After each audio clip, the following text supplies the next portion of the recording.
नमस्कार दोस्तों।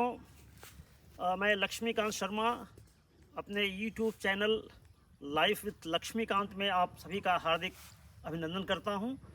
दोस्तों, हमारे YouTube channel life with Laxmikant में आपको बहुत ऐसे विषयों पर दुर्लभ सामग्री देखने को मिलेगी जो किसी न किसी कारण से सामग्री गुमनाम रही हो या जिसकी ज़्यादा चर्चा नहीं रही हो, लेकिन वे मानव जीवन के लिए बहुत ही वो सार्थक हो सकती हैं। तो ये सब जानने के लिए आप हमारे यूट्यूब चैनल के साथ जुड़े रहिए, लाइक करिए, सब्सक्राइब करिए और मुझे सार्थक कंटेंट बनाने में सपोर्ट कीजिए। दोस्तों, आज हम आपको एक ऐसे गांव में ले चल रहे हैं जहां प्राचीन परंपराएं आज भी जीवित हैं। मैं जहां खड़ा हूं, आप देख रहे हैं हमारे पीछे एक बहुत बड़ा तालाब है। आप देख रहे होंगे बहुत बड़ा तालाब है।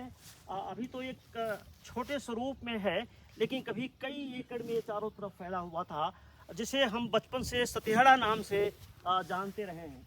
अगर आप पूर्वांचल के गाँव में जाएंगे तो हर गाँव में एक सतिहड़ा नाम की एक जगह मिलेगी। स्वाभाविक आपकी जिज्ञासा होगी कि सतिहड़ा नाम कैसे पड़ा होगा, तो निश्चित रूप से आपको सती के बारे में कुछ सोचना पड़ेगा। प्राचीन काल में भारतीय समाज में एक ऐसी प्रथा स्थापित हो गई थी जिसमें जब कोई मनुष्य या जब कोई पुरुष या कोई पति मरता था तो उसकी देह पर उसकी विधवा चिता पर बैठकर भस्म हो जाया करती थी, सती हो जाया करती थी। न जाने कितनी विधवाएं इस तरह जलती चिता पर चीखी होंगी, चिल्लाई होंगी। ढोल नगाड़ों के बीच उनका क्रंदन किसी को सुनाई नहीं दिया होगा। आगे चलकर वही एक परंपरा में तब्दील हो गया, जिसे सती प्रथा कहा गया।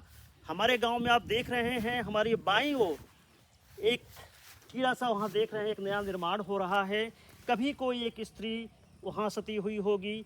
इधर आप देखेंगे, अभी हम आपको ले चलेंगे इस पेड़ के उस पार, तीन वहाँ पे चौरा बना हुआ है।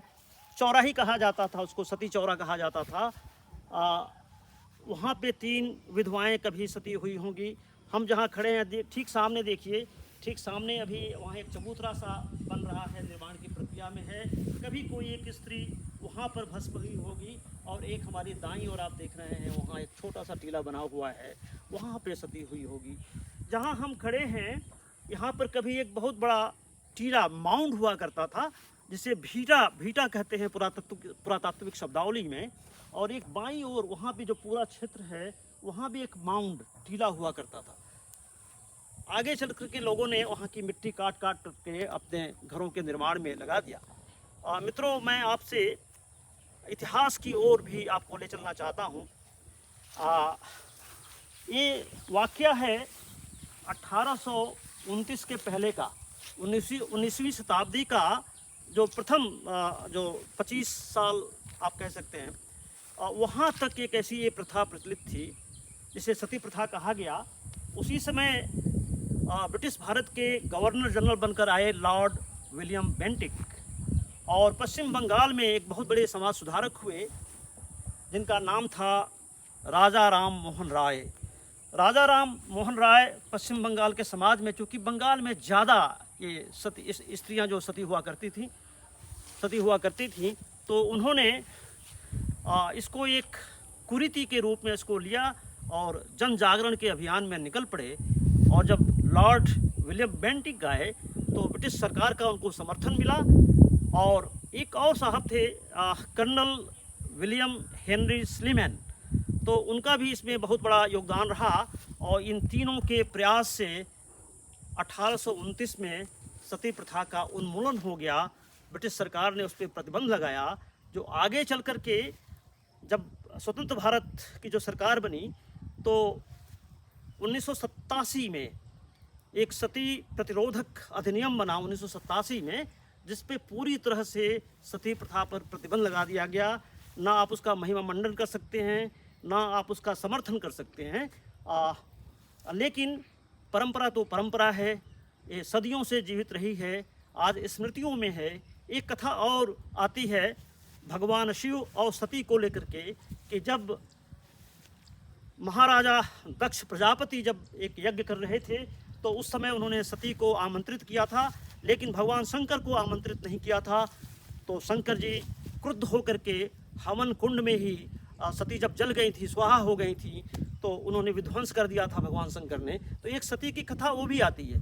तो ऐसे में ये जो यहाँ पे सतीहड़ा में हम आज खड़े हैं और ये आसपास के तमाम गांवों में एक सतीहड़ा जरूर मिलेगा, सतीहड़ा जरूर मिलेगा। हम इसका समर्थन नहीं करते हैं इस वीडियो के माध्यम से।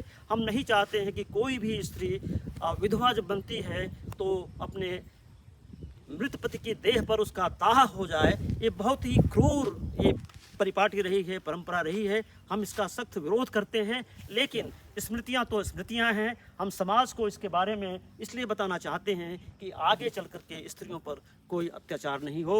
आप हमारे साथ निरंतर जुड़े रहिए। हम अगले किसी एपिसोड में ऐसे ही किसी और दुर्लभ सामग्री के साथ आपके समक्ष उपस्थित होंगे। तब तक के लिए धन्यवाद।